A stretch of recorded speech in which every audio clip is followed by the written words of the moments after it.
I want to talk all of this over with CNN political commentators Donna Brazile and Amanda Carpenter. Donna, let me start with you.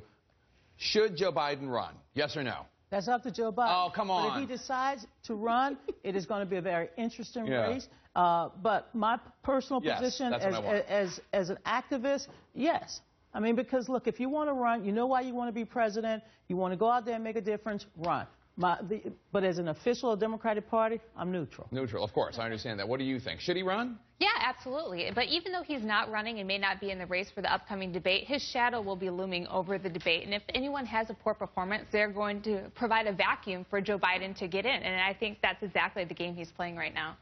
What fireworks are you expecting Tuesday night at the debate? What can we expect to see, you think? You know, at the Republican debate, we've been seeing what I call a clash of personalities. You're going to have a clash of ideas. The Democratic Party is about big ideas to really solve the problems, not just of this country, but some of the biggest problems facing the United States. So you're going to have a really robust conversation. And, that, of course, it all depends on the mood of the moderators. And you're not moderating. I'm not moderating, so I'm channeling Anderson to be their boo. And on the point about ideas, I think the day after the debate, we're going to be talking about how Bernie Sanders is actually the fountainhead of policy ideas for the Democratic Party. I think everybody should go back and look at a press conference he did in mid-July where he laid out the differences that he had with Hillary Clinton, ranging from the Trans-Pacific trade deal, Keystone, student loan debt.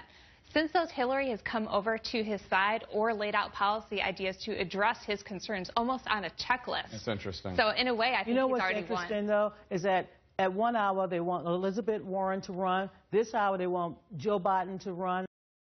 The next hour, they want somebody else to run. The Republican Party needs to get with the fact that we have 5 great candidates. This is not going to be a children's debate. We're going to have all of the adults. The more the merrier. Have 17 in. It won't hurt. Let's talk about the Republicans for a second. Obviously, outsiders are doing really, really well. There's a pro-John Kasich super PAC called New Day for America, and they're spending $1.5 million on a new TV ad in New Hampshire. We're going to debut the ad right here. It takes on these outsiders doing so well in the polls at the expense of the establishment candidates. And this is important because we've always...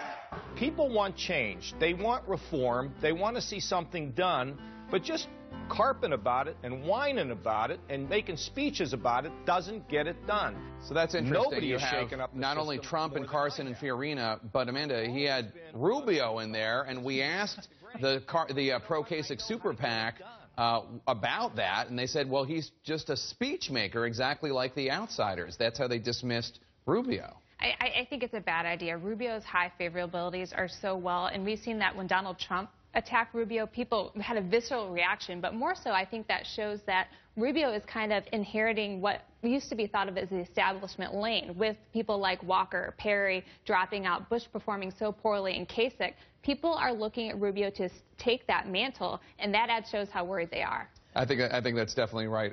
Donna, I want to briefly play some sound of Dr. Ben Carson on a radio show and get your quick reaction. Dr. Ben Carson on a radio show. Guy comes in, puts a gun in my ribs, and I just said, I believe that you want the guy behind the counter. He thought I was. That's what you said. In that calm way? In that calm way. In that calm way, okay. He said, oh, okay. Over there. So you just redirected him to... Okay. Him. So that's Dr. Ben Carson talking about an incident with violence at a Popeyes decades. And what profile and courage, you know? He redirected the mugger or the assailant or to the cashier. Look, I've heard it. I've read about it. I don't understand what's going on in Ben Carson's world in terms of explaining violence in society, the toxic culture of gun violence. But whatever it is, it must be resonating over in the Republican Party. And Jake, once again, I just want to promote the CNN debate. We're going to have a flash of ideas. It's going to be exciting. Donna Brazile, Amanda Carpenter, thanks to both of you. Appreciate it. This program